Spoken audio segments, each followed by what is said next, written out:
Hi, and welcome to Journey Forward with Jory Rose, where you will gain insights, tools, and inspiration to get unstuck and live your best life.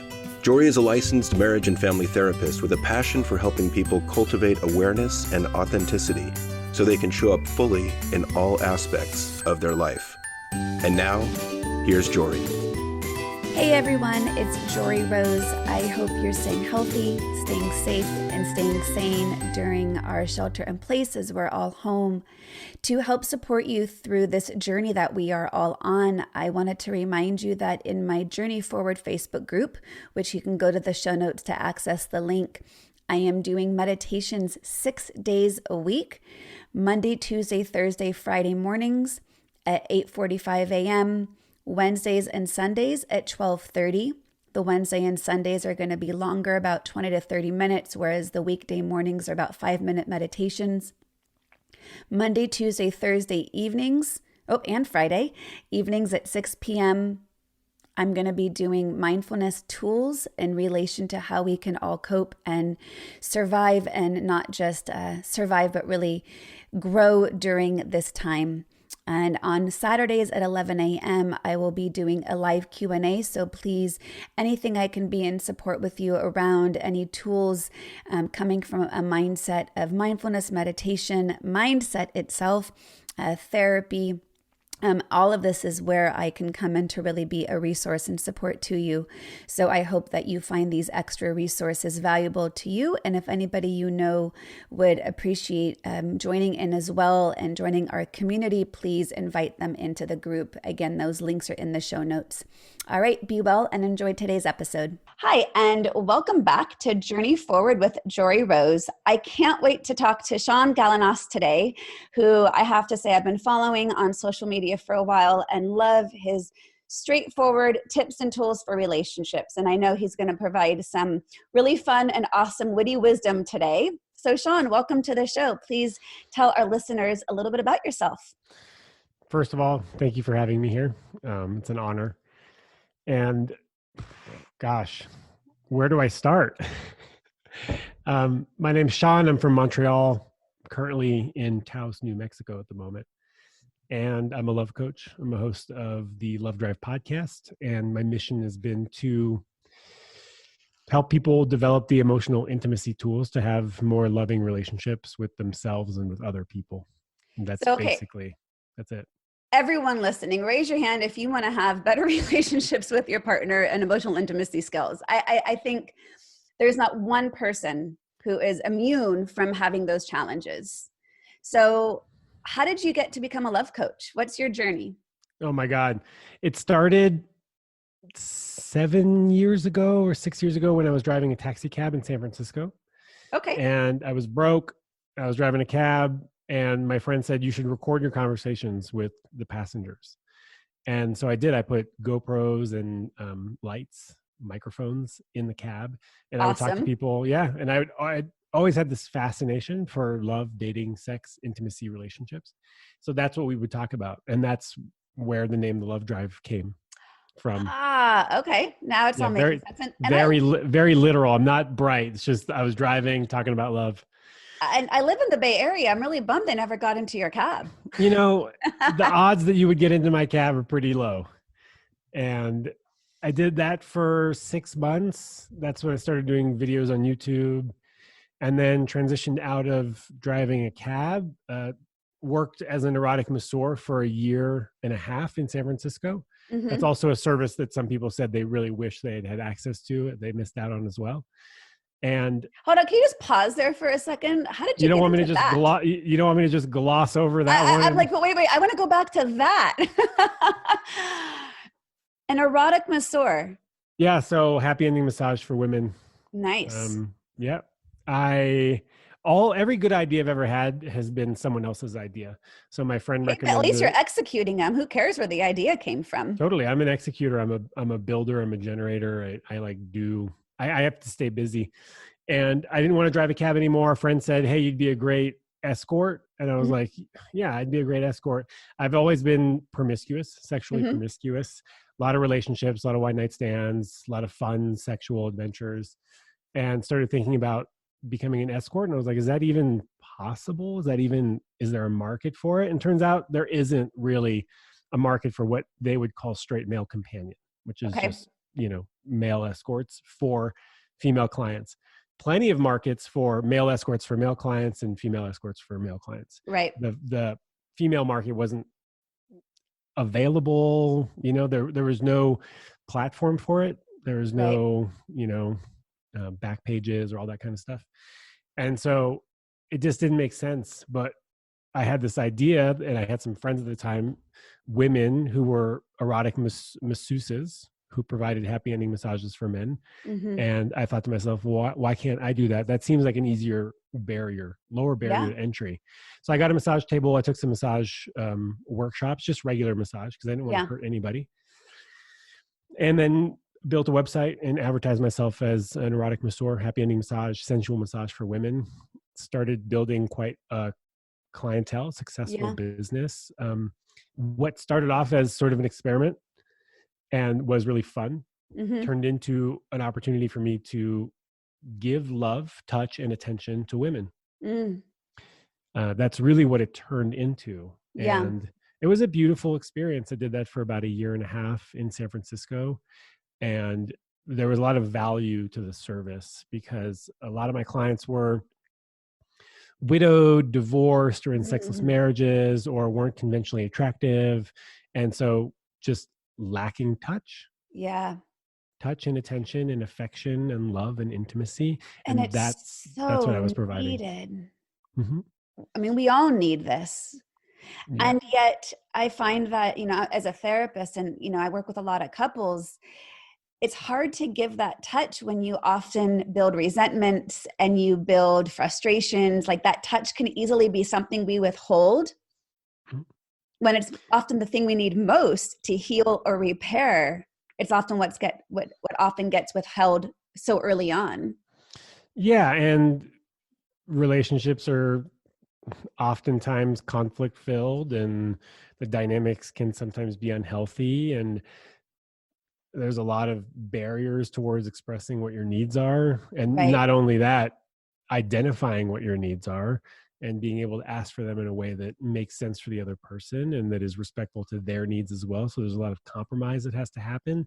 And sometimes that seems like an insurmountable problem. Yeah. And so we go without. Yeah. We go And then without we for a suffer in variety of other reasons. areas as a result. What's that? We suffer in other areas because then we can easily turn it into I'm not worthy, and the inner critic can take over. My partner doesn't love me. I'm not lovable, which, so many, especially women, have inner critic and belief stories of lack of self-worth. Yeah. Old stories that have been reinforced Yeah. through unhealthy relationships or family systems growing up. And yeah, it's hard work. It is hard work to unpack that and to start behaving in a different way and to start really voicing your needs despite the fact that there's fear holding Yeah. you back. I mean, that's, they say it in recovery program that the opposite of fear is faith. And faith is being able to walk through the fear and doing it anyways. Right. And then what you have is now more evidence that the thing you were scared of doing, like let's say, for example, asking your partner for more touch, non-sexual touch, is actually met, hopefully, with acceptance and willingness to meet that need. And then you have more data. Oh, okay, I was scared. I did the thing that I was scared of doing, despite the fact that I thought that maybe these were going to be the outcomes, negative outcomes, or rejection or ridicule or whatever.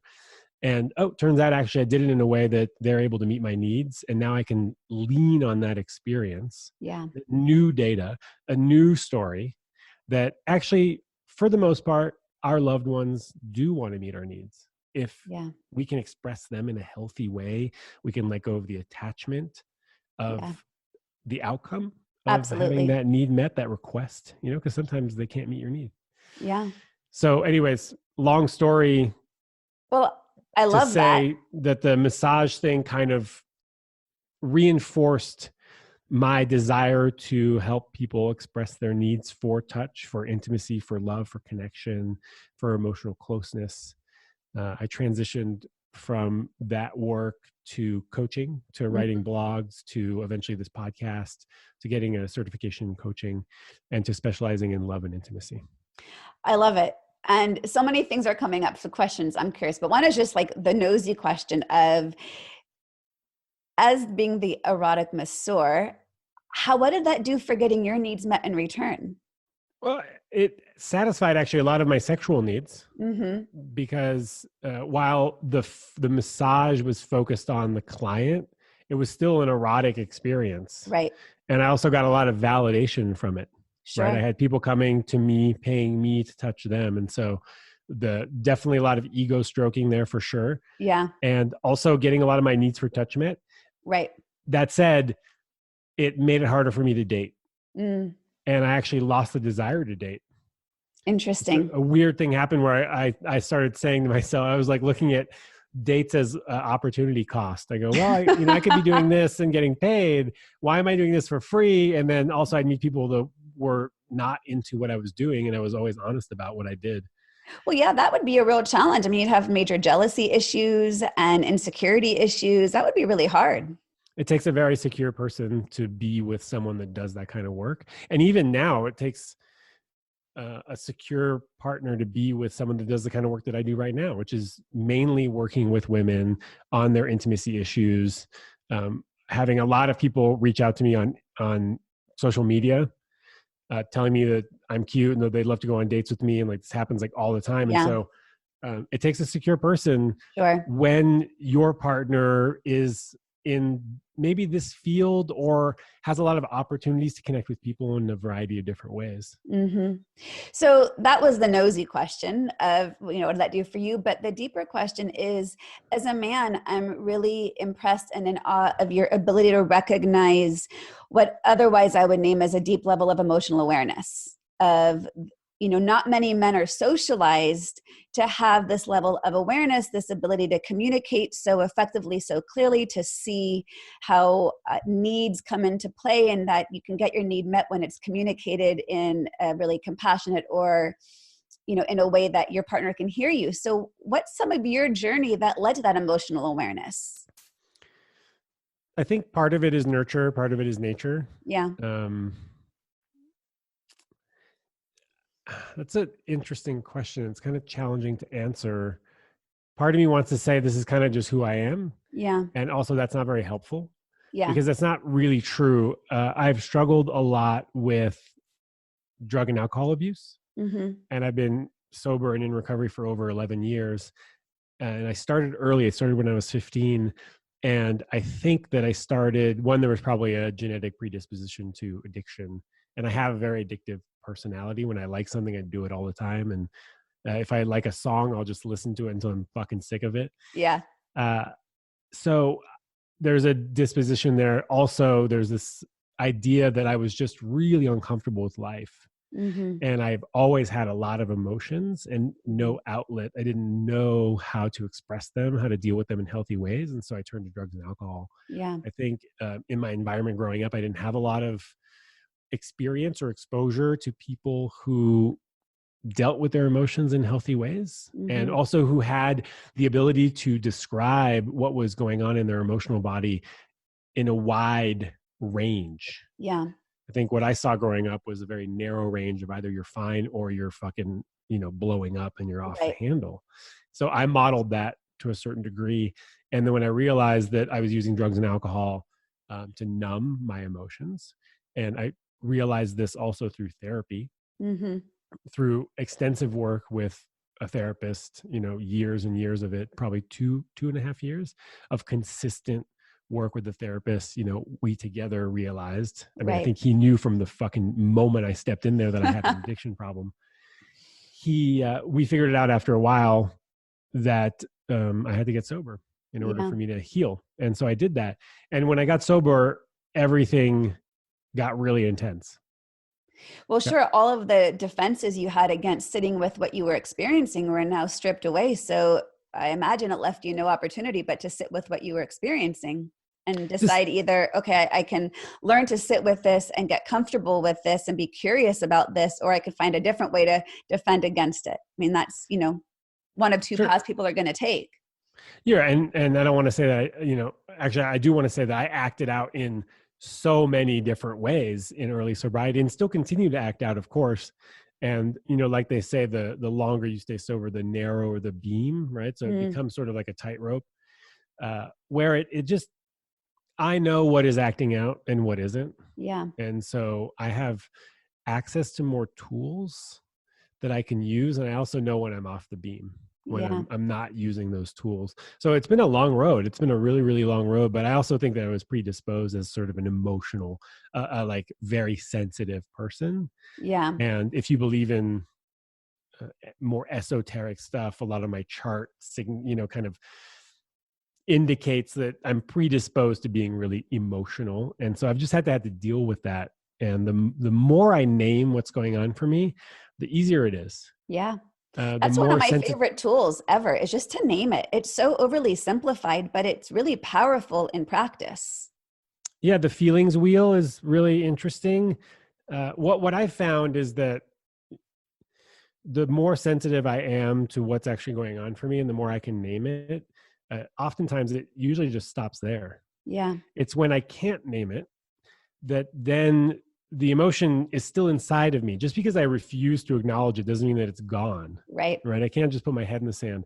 So what happens is that the emotion tends to ratchet up and up and up and up until the valve explodes. And then Hmm. that's when you have a tantrum or a blowout or a meltdown or an outburst. Right. And that's when the acting out really starts to take place. And so for me, it's been, a practice of sitting with emotion and being like, oh, what is this? What is Hmm. going on?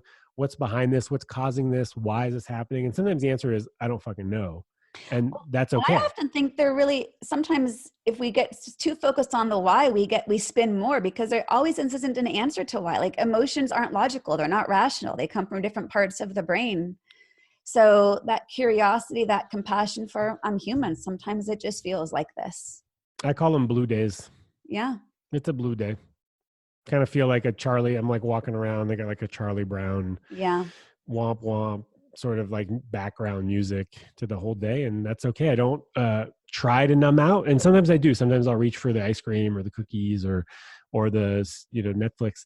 And what I've learned through my second stint in therapy with the psychologist that I'm working with right now is the power of self-compassion when Yes. I am reaching, and to know that that is a defense mechanism that has helped me stay safe and that is Hmm. providing me a modicum of comfort right now, the Yeah. comfort that I need to just get through the day.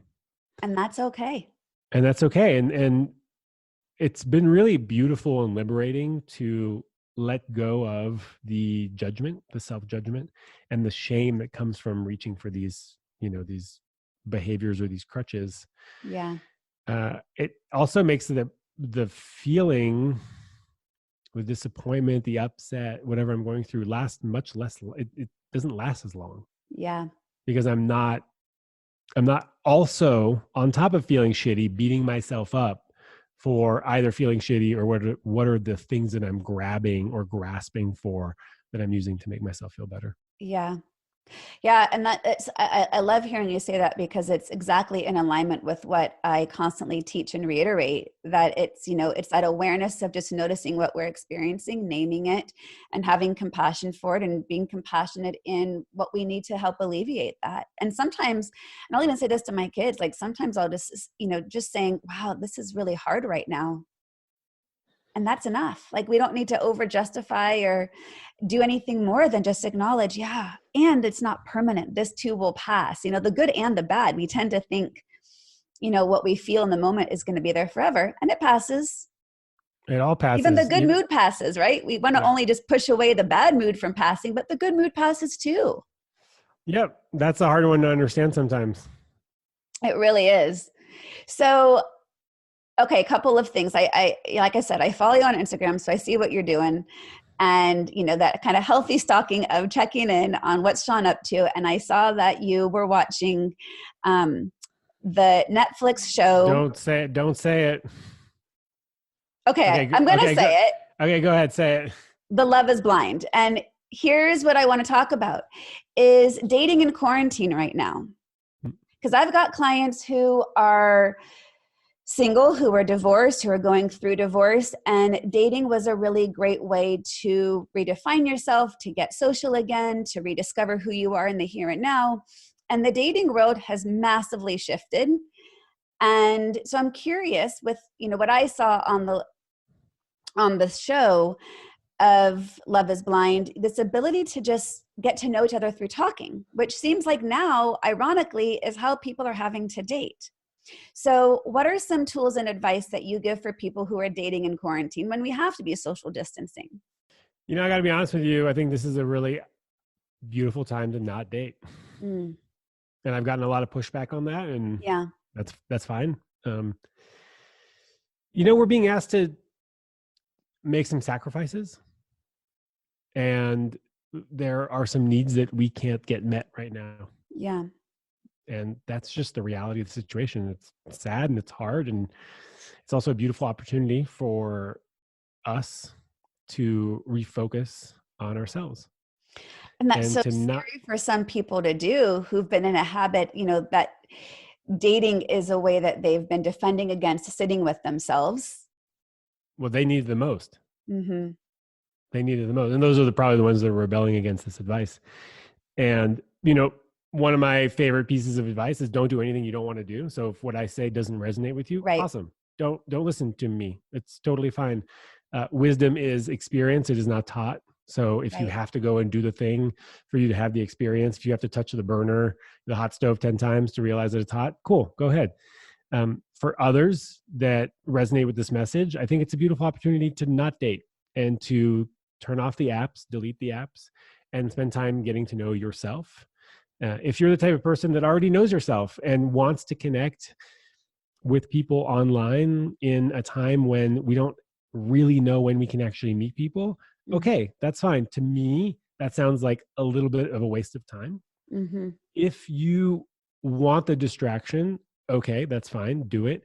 If you genuinely are looking for connection, okay, you can still do that. I think there are people out there that are looking for genuine connection. Most of my audience is women. Mm-hmm. And some women have said, and I've seen these memes, going around the internet, finally, guys are going to have to step up and court me old school style. Mm-hmm. And what I want to say is, I don't think that's going to happen. I really don't think that's going to happen. And maybe this is me being a cynic, or probably me just being realistic of knowing what I know of men. And I don't want to generalize for all men. Some men will step up. Yep, they're going to see a shift in the landscape. They're going to say, okay, I'm going to have to show up a little bit more. I'm going to have to get creative with video dates, really get to, show them who I am and connect emotionally. Right. And most guys are just going to want to sext. Yeah. They're just going to want to sext. And you are a distraction to them. You're entertainment. Yeah. It makes me think of the quote that one of my dearest girlfriends who paved the way for my divorce. She got a divorce a couple years before I did. And one of the things that her therapist said to her was, don't expect him to be any different in divorce than he was in marriage. The patterns are going to be the same. So kind of what you're saying is, don't expect men to show up any differently in quarantine than they would in regular life. Yeah, it's a beautiful point. And also, you can have the most fantastic time on video dates and phone dates and texting, and you meet in person and it's just not there. Yeah. It's just not there. The connection that you thought was there isn't there in person. That's not to say that it can't happen. I've heard it happen. I've heard of pen pals falling in love and all sorts of long distance stuff. When we finally met, oh my God, it was even better than we thought. Of course, there are anecdotal evidence that you can find for whatever you want to justify. Right. And in my experience, every time I've been really, really excited about somebody and we've texted and it's been on fire and we've been witty and sexy and my God, we have so much in common that we're talking on the phone. It's even more connected. And we meet in person and it's just flat. It's flat because chemistry, which I can't explain, attraction, which I can't explain, pheromones, hormones, attachment wounds, triggers, all the shit that you might not explore on a video chat or on text messages. So, Yeah. I mean, that's been the issue with online dating forever. And I Right. don't think that this is going to change much at all. Yeah.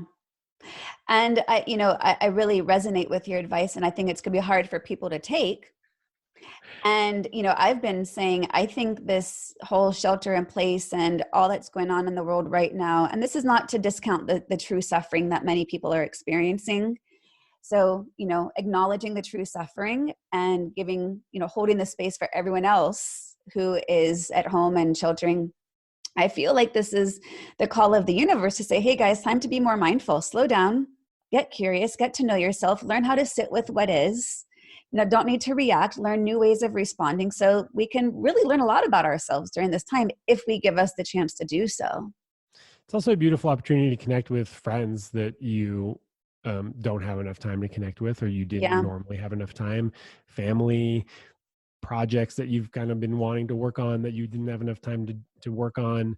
Um, so it's a beautiful opportunity for that. I think the one thing that I want to say is that if you are home alone and you're dating online and you find yourself reaching for the phone to change the way you feel, you might want to pause mm, and explore, what is this really bringing to me right now? Is this a distraction, or is this a healthy desire to connect with another person? yeah, And if it is a healthy desire to connect with another person, cool. But if it's a distraction or a coping mechanism, yeah. I would suggest that you pause and maybe take a break. And many people will be able to do that. And for some, that will be so damn hard. And that's okay. Let it be hard and let that be okay. Right. Yeah, and reach for the phone. That's fine. It's just like I'm baking, I'm doing all sorts of stuff that I normally wouldn't be doing. I'm, not eating as well as I normally do. I'm not exercising as much. I recognize it. I don't beat myself up about it. So Yeah. the self-compassion that we talked about earlier applies to this as well. If you're listening to this at home and you're the type of person who's reaching for a dating app right now, and you now have the awareness that you're doing it to change the way you feel, it's okay. It's totally fine. All of these coping mechanisms, they work until they stop working. Absolutely. I used to say, after being on so many mindfulness retreats and having my little group of friends who would be on retreat with me so we could speak some of that same language, it was just having awareness. Doesn't mean you got to stop what you're doing that's unskillful. Just be aware that you're doing it. Be conscious that you're doing that, right? So go eat the bag of chips, just do it with awareness. And then not judge yourself for it because you consciously made the choice to do so. It's the patterns when we do things without awareness that then lead to the judgment and the reactivity that we spin on. That's going to be causing more problems than the actual act itself. And enjoy the chips. I mean, if Yeah, don't eat them and beat yourself up, but eat them and fucking love them. exactly. I'm all about pirate booty these days. Oh, I bought a Costco sized bag of Chex Mix, original brand Chex Mix. I'm just waiting for the perfect moment to dive into because that's one of my childhood comfort snacks. I'm What's not going to that? judge. What's the thing that you can make with the powdered sugar and the chocolate and the Oh, like Chex? Mud something or yeah. Oh, the chocolate and peanut butter, that's really good. I made homemade chocolate peanut butter cups the other day. Oh, they came out so brilliant. I just have to say, if anyone makes homemade peanut butter cups, the key was to melt peanut butter in with the chocolate. could we get the recipe, please? Oh, it's super easy. Chocolate chips, Hershey bar, peanut butter, melt in the microwave. Mix peanut butter with powdered sugar to get that consistency with a touch of salt. Mm. And then line a little muffin tin with a little wrapper, or even just, I had some candy molds that I used from way back when. But let me say, I had 2 little bags that I was squeezing in and, got some fun photos of my kids and I just squeezing the bags right into our mouth and forgetting about the molds. Who needs the cup? Who needs it? It was perfect. So one other thing I'm curious of what you're giving advice out to people is for those in relationship who are stuck at home with their partner, and maybe this is causing a lot of problems because as I've been saying, whatever's been under a flashlight of awareness is now under a floodlight of awareness. We're no longer able to escape the issues that we may have been able to just get past. What are some tools for people that you would find really helpful for managing maybe a not so skillful relationship at home that they're now stuck with? Wow. Mm, a lot of generosity Mm-hmm. towards self and towards the partner for being in an unprecedented situation. Yeah. I think we're probably finding a lot of people with just feeling overwhelmed Yeah. with how much time, how much closeness that they're just not used to is being spent at home with the kids, the work, Mm-hmm. right? Two jobs sometimes. So a lot of generosity, first of all, Yeah. that this is a new situation. We're just now learning how to deal with it. Number two would be, I mean, this is really tough to counsel because a lot of people don't have the skills.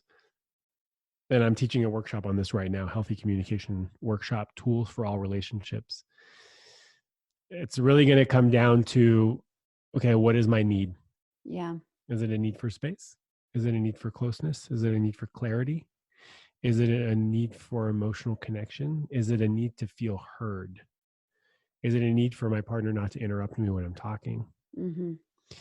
So finding what is the need, and what's more important than the need is how can you meet that need. Yeah. So when I say I need space, that might mean something different for me than it does for you. So really getting clear on what is space. Oh, well, space for me is actually, I need an hour after work to decompress Yeah. and for us not to connect for a while. And I'm just going to go and do some stuff on my own. That's what, when I say space, that's what I mean. Well, I think that's really important to clarify because we could have different definitions of those things, Oh, right? we absolutely do, actually. Yeah. I And mean, shared meaning is it's not shared until it is. right. My mom used to tell this joke as a kid when I was growing up that took a while for me to actually understand the true impact of it. But, the surgeon in the middle of surgery who says, oops. And the surgeon assistant says, I know what I mean when I say oops. What do you mean when you say oops? Like, oh, I lost the scalpel, or I forgot to pick up my dry cleaning. Two very different definitions. And until we clarify that, we could be interpreting someone else's message in a completely wrong way. Yeah, I think the easiest way for people to use this at home is for when your partner says, "Hey, I'd really like this," or "I need this." You could say, "When you say space, what do you mean by that?" Yeah. That's it. And Just clarifying. And I'll be honest, I talk a lot about, and I'm very open to my own relationship. And I have to say, I don't live with my partner. It's my fiance, but we don't live together. So I joke, I share custody of him, like with my kids. when they're not here, he's here. But and he's a psychologist, so we're both in the field. We do this work together, in fact. And yet, just because we have the tools doesn't always mean it's easy to execute, because we're still human and our emotions are real and our patterns and attachment styles are different. And one of the challenges that we experience is if we've got any discomfort in the relationship or challenge, our needs are pretty opposite. His need for space is to be alone, and I need connection. And so part of the challenge is, how do we compromise when each other's needs are on opposite ends of the spectrum in that moment? Because when he says, I need space, my old story, which I'm working on, but it still pops up every now and then, turns to, well, that's abandonment. And I try to get really curious and compassionate when that comes up. But I highlight this because we can ask for our needs, but sometimes in giving our partner our needs or asking for our own need to be met can cause some different levels of problems. Absolutely. I mean, your need is not uh, mutually exclusive. Right. So you can have a need that conflicts their need. And Yeah. then there's a conversation that has to happen. When I say I need space, really, I just need an hour. And when you say you need connection, can we do that in an hour? Right. So there Right. has to be compromise. Right. Absolutely. When we talk about partnership, I was just saying this earlier, partnership is two people or more coming together with a common goal. So if the common goal is to continue to grow together, well, then there has to be some compromise. Yeah. And sometimes your need will directly go against the need of another. And then we need to figure out, okay, how important is this need? What are a variety of different ways that I can get this need met outside of the relationship? Or what are ways that my partner can meet this need let's get creative here, Mm-hmm. that would maybe half meet the need, which is better than not at all. Right. And I was talking to Elizabeth Earnshaw about this on an episode of my podcast on talking about your needs. And when there's a need, it can be met by your partner. And if there's resistance, then you can get creative about different ways of having that need met. You can accept that that need will not be met temporarily. It could eventually later down the road. Or you can take care of yourself, remove yourself from that situation if it's indeed a deal breaker. Yeah. And that's a bitter pill to swallow. I understand. And sometimes you're in a relationship, it's a long-term relationship, you've got kids, you live together, you've got mortgages, you got a second home. Yeah, those are all barriers to you exiting that relationship. And sometimes exiting the relationship is the thing that you need. Yeah. Sometimes we sacrifice what we really want because we're getting some of those needs met in this relationship. And sometimes we think that's the best that we can do. Yeah. Well, and to the root of that, I always work with clients on how can you begin to fill your own need, because there might be, again, an attachment style or old story or old trauma that's preventing you from even receiving the need, even if your partner is giving it. And I think it's always a good practice to be able to give that self-love and that self-acceptance and that self-compassion to start to honor your own needs. It might make it so you don't have to rely on your partner so much, and the partners become more augmenting of our own whole self. And I know it sounds cheesy to say you don't complete me in partnerships. It's never that, clean cut of a line, but it's, sometimes I've seen with my clients, the partner can be giving the need that the person has asked for and they don't recognize it or they can't receive it. Yeah, that's a tough one. I mean, that goes down to the root. And it's less about me saying this and finding the exact right language to get these needs met. And, probably goes down to the fear of inadequacy. Yeah. Of not being enough, of not being worthy of having these needs. Yeah, that story of self-worth is a big one for many women especially. Yeah. And also, I just want to highlight, breaking up should be sort of the last resort. Yeah. There's a variety of different ways for you to figure this stuff out. And I know some of them aren't accessible to everybody, like therapy or couples counseling. And I would argue that it is our number one job to get our needs met in a variety of different ways, in as many different ways as possible, so that we don't place an undue burden on our partner. Yeah. And that's tough. That's tough because people expect that their partner is going to meet most of their needs. And that is unreasonable and inappropriate in a full-time job. Yeah. And right now, this is where the creativity really has to come in, because the ability to meet those needs elsewhere are being limited. Absolutely. I can't go out to the gym. I can't go to my yoga class. I can't go to a concert. I can't have girls' night out or Taco Tuesday with the friends, so it's really a time to get, like you said, creative. And what does it look like? Yeah, it might look like an hour of you spending an hour in your room doing yoga. Yeah. That would be self-care. That would be what the space that I need so that I can come and be more ready for connection with you. Yeah. Or, Taco Tuesday Zoom call doesn't really have the same oomph effect. No, it doesn't. And we're in a very particular scenario. Yeah. And hopefully this is an opportunity for us to get clear on what it is that we need, and for us to find a variety of different ways of getting those needs met, and for coming up with a language that is soft and gentle yet direct on how we can make those requests, and also on letting go of the outcome. That non-attachment's huge. It's probably one of the biggest pieces of my happiness, is letting go of what I think it's going to look like or what it should look like or what I deserve. Mm-hmm. And just learning to show up. Deserve is an interesting word. Yeah. Tell me more. Well, to me, when I think about what I deserve, part of that is expectation on the attachment of the outcome. And if I say what I deserve, I might come into questions of self-worth. I might come into, well, I've never experienced it before, so how do I know I actually am deserving of it? So I don't know, I had an interesting response in my body as you said the word deserve, and I'm tuning into the self-compassion for just honoring my needs. Yeah, I mean, I deserve respect. I Right. deserve attention. I deserve to be heard. And also, I realize that my partner might not always be able to Yeah. meet those needs all the time, and that's okay. And so for me, I guess one of the ways I would say that is honoring your, naming and unapologetically, it's tuning into your value set. Sure. Yeah.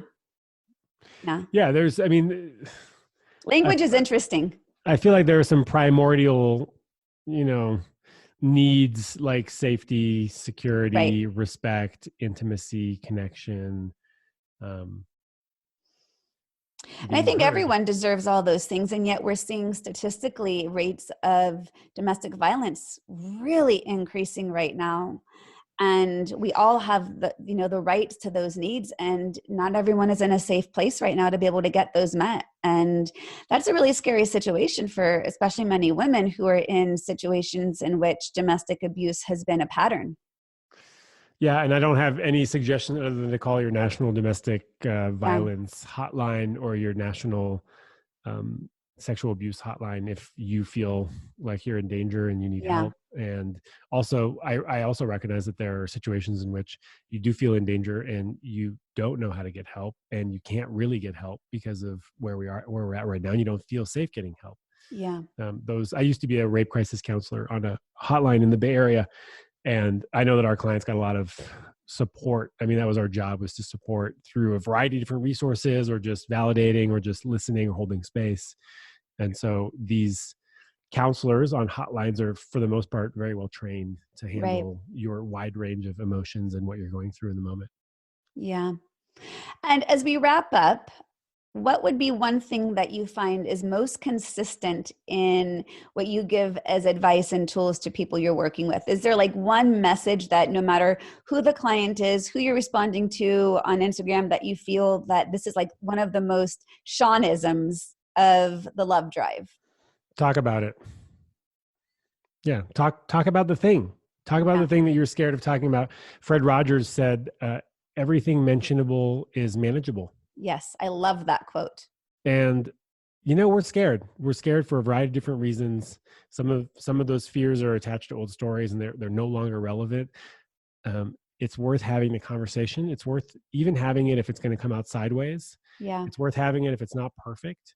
I would rather you try and get it wrong than not try at all. Yeah. My clients, the people that are in my healthy communication workshop right now, are having phenomenal results asking for what they want. Yeah. And by just saying, hey, I'd love it if we could talk one more time per week, that Yeah. would really make me feel good. I'd feel much closer. Or I would You know, love it if you didn't interrupt me when I was talking. It would make me feel more heard and more respected in this relationship. I love that. And one of the things I love, one of the ways I'll guide clients into do that is that John Gottman approach of the softened startup of, hey, can you let me know when a good time to talk about this would be? Because sometimes we catch our partners off guard and they're not in a space to hear us. And so the conversation will stay sideways. And yeah, it's very vulnerable to bring up what you want to talk about, especially if you've had a pattern of rejection or judgment on voicing your needs or voicing your concerns. Yeah, I think it's important not to ambush your partner in potentially sensitive and difficult, challenging conversation. I often just tell people to say, "Hey, I'd love to sit down with you this weekend to talk about our relationship. I have some thoughts, and is that something that you're available for? Yeah. And if so, when? Or I'd love for us to find an hour to connect on our physical intimacy and our sex life. Yeah. Got some things I want to talk about. It's not bad. I just want to talk to you about it. Are you available for that?" Yeah. I love that question. Are you available for that? Well, the problem with that question is when they say no, you either have to reiterate the importance of the request or you have to accept it. Mm-hmm. Sometimes people aren't available for it, and that's okay. Well, and that's giving you really important information. Well, which is why people don't usually ask the thing that they're asking about, is because they're scared of getting the answer that they don't want. And that goes back to letting go of outcome. Yeah. Yeah. When I first started dating John, I played this little game in my own head that I found a really helpful way. And it wasn't like a dating game playing like mind game. It was just what I needed to do for myself. But if I named it as a game, I had an easier time having that non-attachment to the outcome. And it was, let me just see what happens if I actually say how I feel. And approaching it as, I have non-attachment to this. It's early on in dating. Let me just see how this goes. But what it did was it set a foundation for communication. And it shifted everything. It's just so powerful. I mean, level 2 of that is go to, what's the worst case scenario? Mm-hmm. Oh, it's no. Okay. Well, then what am I going to do? Yeah. But I don't even go there because I just want to be surprised by my partner's reaction. Yeah. And I want to wear life like a loose fitting sweater. That's one of my favorite mentor quotes. I love that. Yeah. Just flow with it. And, sometimes it's not going to go your way, and that's life. Shaun, I really appreciate all the wisdom you've shared. I love your story. And so tell people how they can find you and what's the best way to connect. Instagram at The Love Drive or thelovedrive.com are the two best ways. On Instagram, I do free love advice in my stories. So you can ask a question and I'll do my best to answer it.